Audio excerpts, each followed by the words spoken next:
नमस्कार दोस्तों, मैं हूं संजय कथुरिया, प्रोफेसर बड़ा बिजनेस प्राइवेट लिमिटेड। और आज जिस कोर्स के बारे में आपको बताने वाला हूं वो एक पाथ ब्रेकिंग कोर्स है। उसका नाम है फंड रेजिंग।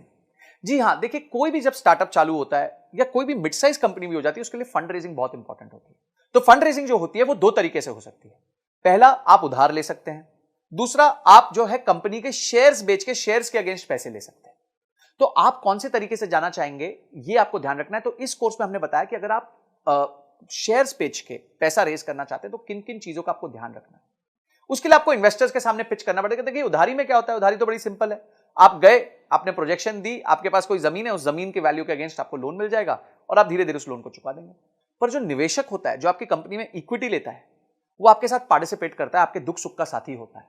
तो इसीलिए उसको आपका बिजनेस के समझना बहुत ज्यादा जरूरी होता है। और इसमें आपको बहुत चीजों का ध्यान रखना पड़ता है। पहले आपको ध्यान रखना पड़ता है कि किस तरीके के निवेशक को आपको आपको जिसको पास जाना चाहिए, आपका ऑब्जेक्टिव क्या है फंड रेज करने का, आपको इन्वेस्टमेंट चाहिए क्यों, आपका बजट क्या है, आप क्या करोगे उस पैसे के साथ। उसके बाद जब आप पैसे ले लोगे तो उसमें कहां उसको निवेश करोगे, निवेश करने के बाद किस तरह के रिटर्न्स कमा के दोगे। समझिए, आज आपका रेवेन्यू 1 करोड़ रुपए साल का है और आपने 5 करोड़ रुपए रेज किए, तो इस 5 करोड़ के साथ क्या आप अपने बिजनेस को 1 करोड़ रुपए साल के से लेकर 10 करोड़ तक लेके जा सकते हैं।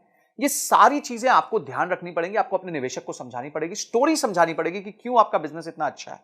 क्या क्या स्टेप्स होते हैं फंड रेजिंग में, बूटस्ट्रैपिंग क्या होती है, बिना फंड रेजिंग के कैसे बिजनेस चल सकता है, इन्वेस्टर्स को जब आप पिच करते हैं तो कैसे करते हैं, कैसे उसके उसके फ्रेमवर्क्स भी दिए हमने, पिच स्टैंडर्ड पिच डेक्स भी दी हुई है कि कैसे पिच डेक बनानी चाहिए।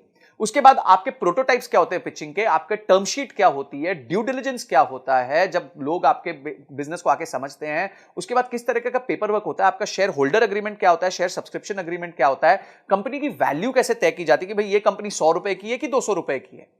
उसके बाद आप एंजल इन्वेस्टमेंट कैसे ला सकते हैं, वेंचर कैपिटलिस्ट को कैसे ला सकते हैं। और उसके साथ साथ हमने ये देखा है कि कुछ अच्छे एंटरप्रेन्योर्स से मिलके हमने ये पता किया कि उन्होंने फंड रेज कैसे किया था, उनकी जर्नी कैसी रही है, उनके लिए कभी क्या प्रॉब्लम्स आई और उस प्रॉब्लम्स को उन्होंने कैसे सॉल्व किया। और अंत में जाके बॉम्बे स्टॉक एक्सचेंज में घंटी बजानी है, आईपीओ लेके आना है। तो किस तरीके से आप अपने बिजनेस को बिल्ड कर सकते हैं, कि इन्वेस्टमेंट बैंकर कौन होता है, उसका रोल क्या होता है आपके बिजनेस में, और किस तरीके से आपको फंड लाके देता है।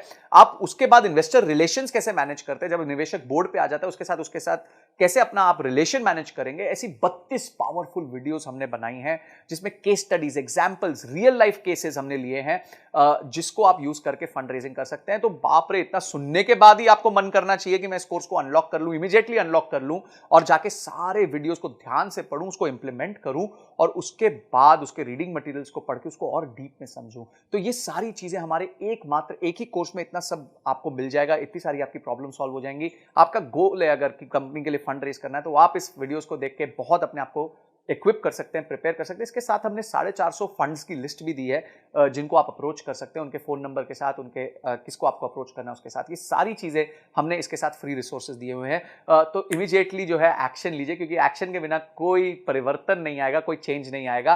तो आपने इस वीडियो को देखा, आपने इस कोर्स को अनलॉक किया और आपने ये तय किया कि इस कोर्स को देखने के बाद मैं फंड रेज में और ताकतवर हो जाऊंगा। इन सब के लिए आपका बहुत बहुत धन्यवाद।